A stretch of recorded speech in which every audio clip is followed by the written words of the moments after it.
জামাত নেতারা সরকারকে কঠিন বার্তা দিচ্ছে।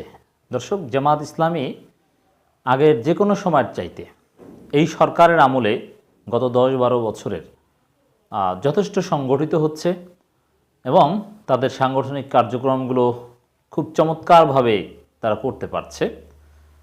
তাদের জামাত ইসলামীর সেক্রেটারি জেনারেল, ভারপ্রাপ্ত আমির বা অন্যান্য গুরুত্বপূর্ণ নেতারা সবাই এক প্ল্যাটফর্মে এসে বক্তব্য দিচ্ছে, জাতিকে মোটিভেট করছে, নেতাকর্মীদেরকে উজ্জীবিত করার চেষ্টা করছে, সংগঠনকে আরও বেশি ভিভিড, আরও বেশি গতিশীল করার চেষ্টা করছে।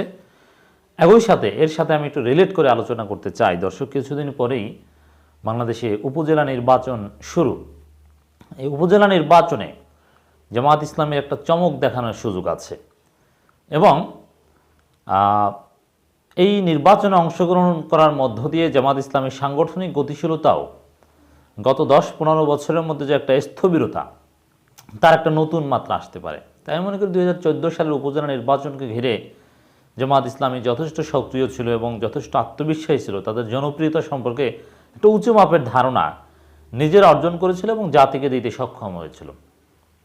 যে জামাতের প্রচুর ভোট, মজলুম সিম্পিতি আছে, সংসদ সদস্য হওয়া ইটস ভেরি ডিফিকাল্ট, কিন্তু উপজেলা নির্বাচন হওয়া, উপজেলা চেয়ারম্যান হওয়া, এটা নানান হিসাব নিকাশে খুবই ইজি, মানে ইন কম্পেয়ার উইথ সংসদ সদস্য। তো এক্ষেত্রে জামাত ইসলামীর সামনে একটা বড় সুযোগ রয়েছে উপজেলা নির্বাচনের চমক দেখানো। এই জন্যে জামাতের যে সাংগঠনিক গতিশীলতা, নেতারা মোটামুটি একই প্ল্যাটফর্মে আসছে এবং সরকারকে কঠিন বার্তা দিচ্ছে। তাদের বিভিন্ন ইউনিটের রোকন সম্মেলন হচ্ছে, প্রোগ্রাম হচ্ছে, কর্মী সম্মেলন হচ্ছে, সহযোগী সদস্য সম্মেলন হচ্ছে। আমি মনে করি এইসব প্ল্যাটফর্ম থেকেই উপজেলা নির্বাচন কেন্দ্রিক একটা তৎপরতা শুরু করা দরকার। কারণ এই উপজেলা নির্বাচন জামাতের জন্য একটা টার্নিং পয়েন্ট হতে পারে। যেহেতু বিএনপি অংশগ্রহণ করবে, ধানের শীষে না হলেও ব্যক্তিগতভাবে, আর জামাতে অংশগ্রহণ করবে, তো এটাকে একটা হাইপ দেওয়া যেতে পারে। সরকারের বিরুদ্ধে আন্দোলনের অংশ হিসেবেও নির্বাচনে অংশগ্রহণ করা যেতে পারে আমি মনে করি। তো যেহেতু জামাতে অংশগ্রহণ করবে, বিএনপি অংশগ্রহণ করবে, it should be taken seriously. তো এই আলোচনাটা আমি একটু জারি রাখতে চাই। দর্শক, আমরা দেখতে পাচ্ছি জামাত ইসলামীর একটা প্রোগ্রাম হয়েছে চট্টগ্রাম মহানগরীতে।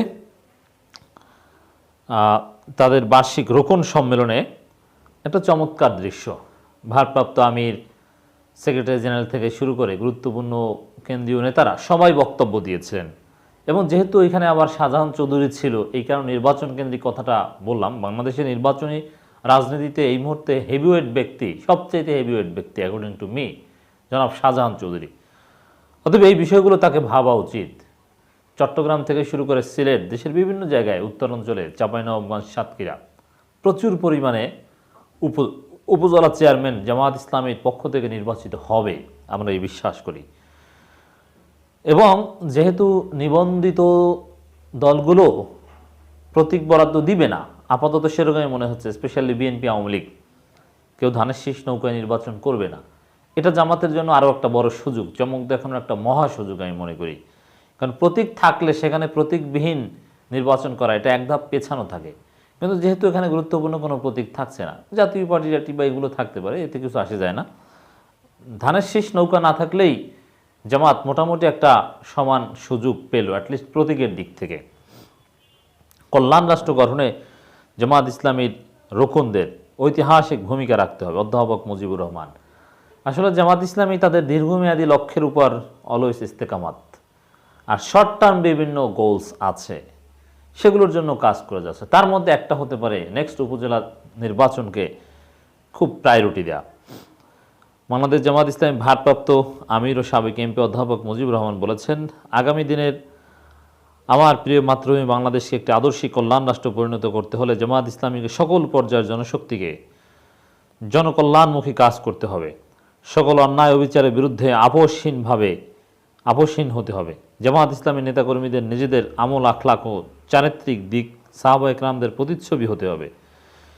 এই দেশের জুলুমবাজ ফ্যাসিস্ট সরকারকে হটাতে হলে আন্দোলন জোরদার করতে হবে। এর মানে সরকারের বিরুদ্ধে জামাত নেতাদের বার্তা বরাবরের মতোই কঠোর।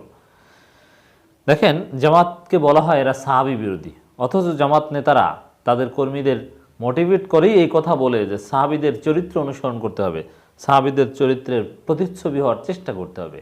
আর এই জামাতকে তোহমত দেয়, অপবাদ দেয় এরা নাকি সাহাবী বিরোধী, মানে এর চাইতে মিথ্যাচার আর হতে পারে না। গতকাল শুক্রবার 23 ফেব্রুয়ারি বাংলাদেশ জামাত ইসলামীর চট্টগ্রাম মহানগরী আয়োজিত বার্ষিক রোকন সম্মেলনে প্রধান অতিথির বক্তব্যে কথা বলেন অধ্যাপক মুজিবুর রহমান। আমিরে জামাত বলেন, ভারপ্রাপ্ত আমিরে জামাত, জনগণের সরকার হলো সেই সরকার যে সরকার জনগণকে ভালোবাসে, জনগণও সরকারকে ভালোবাসে। কিন্তু বর্তমান জুলুমবাজ দেখেন, জনগণকে এই সরকার মোটেও ভালোবাসে না এবং জনগণও এই সরকারকে মোটেও ভালোবাসে না। Absolutely right. এমনকি সরকারের মিত্ররা জনগণকে, বাংলাদেশের মানুষকে মানুষ মনে করে না। হিন্দু হলে হয়তো মনে করতো। কথাটা সাম্প্রদায়িক, কিন্তু ওই যে ভারতের আচরণই সাম্প্রদায়িক। অসুস্থ বিমান যাত্রী জরুরি অবতরণ করতে চায় বিমান পাইলট, কিন্তু ভারত সে সুযোগ দেয় না। এর মানে মানুষ মনে করলে তো সুযোগ দিবে। আবার তার ধর্ম পরিচয় নাকি জিজ্ঞেস করছে। আমরা নিন্দা জানাই। মানুষ সবার আগে, কে কোন ধর্মের ওটা পরে, আগে হচ্ছে মানুষ। এই ধরনের জরুরি সিচুয়েশনে ধর্মীয় পরিচয় জিজ্ঞেস করাটাই ঠিক নয়, জায়েজ নেই। কিন্তু বর্তমান জুলুমবাজ এই সরকার ছল চাতুরির মাধ্যমে জনগণের ভোটাধিকার কেড়ে নিয়ে জগদ্দল পাথরের ন্যায় চেপে বসে আছে। প্রেস রিলিজে প্রচুর বানানে ভুলের গুরুত্ব প্রয়োজনীয়তা অপরিসীম। বানানের ভুলের কারণে রাজনীতির ইতিহাসে অনেক বড় বড় অনাকাঙ্ক্ষিত ঘটনা আছে। অতএব বানান ভুল করা যাবে না। অসংখ্যবার বলেছি, স্মার্ট কাউকে দিয়ে প্রেস রিলিজ লেখাতে হবে বা একটু যাচাই করতে হবে, প্রুফ দেখাতে হবে যে ঠিক আছে কিনা দেখে দেন। তবে মুরব্বী কেউ নয়, সদ্য বিসিএস পাস অথবা বিসিএস ভাইবা দিচ্ছে, রিটেন পাস করেছে, এই টাইপের কারো মাধ্যমে একটু প্রুফ দেখালেই হয়। কারণ এগুলো সম্পর্কে একেবারে সর্বশেষ নীতিমালা সহ একেবারে সচেতন এই টাইপের যারা।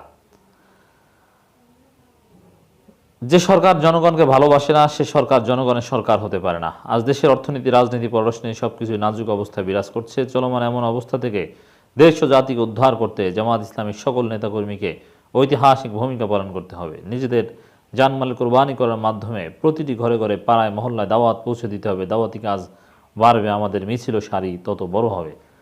মানে জামাত বড় হচ্ছে, বড় হতে যাচ্ছে, এগিয়ে যাচ্ছে, সম্প্রসারিত হচ্ছে, সেই উদ্যোগে নিচ্ছে।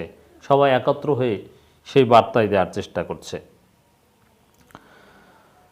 চট্টগ্রাম মহানগরী জামাত ইসলামীর আমির সাবেক এমপি আলহাজ শাহজাহান চৌধুরীর সভাপতিত্বে ও মহানগর সেক্রেটারি কেন্দ্রীয় মজলিসের সদস্য অধ্যক্ষ নুরুল আমিনের সঞ্চালনায় এই অনলাইন সম্মেলন অনুষ্ঠিত হয়।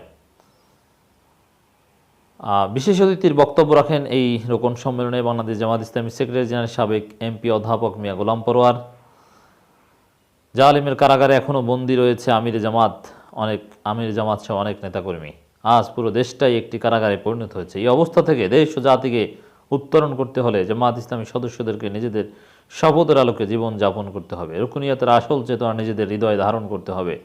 রুকুনিয়াতের চেতনা নামের আরও কেতাবই আছে, এগুলো পড়া উচিত। যাই হোক দর্শক, আরও গুরুত্বপূর্ণ নেতারা একত্রিত হয়ে এহসানুল মাহমুদ জুবায়েরও ছিলেন, সরকারকে কঠিন বার্তা দিচ্ছে। এবং এই যে সাংগঠনিক গতিশীলতা, সমস্ত গুরুত্বপূর্ণ নেতারা একই প্ল্যাটফর্মে বক্তব্য দিচ্ছে। তো এর মধ্য দিয়ে আমরা আশা করতে চাই আগামী উপজেলা নির্বাচনে জামাত ইসলামী চমক দেখাবে।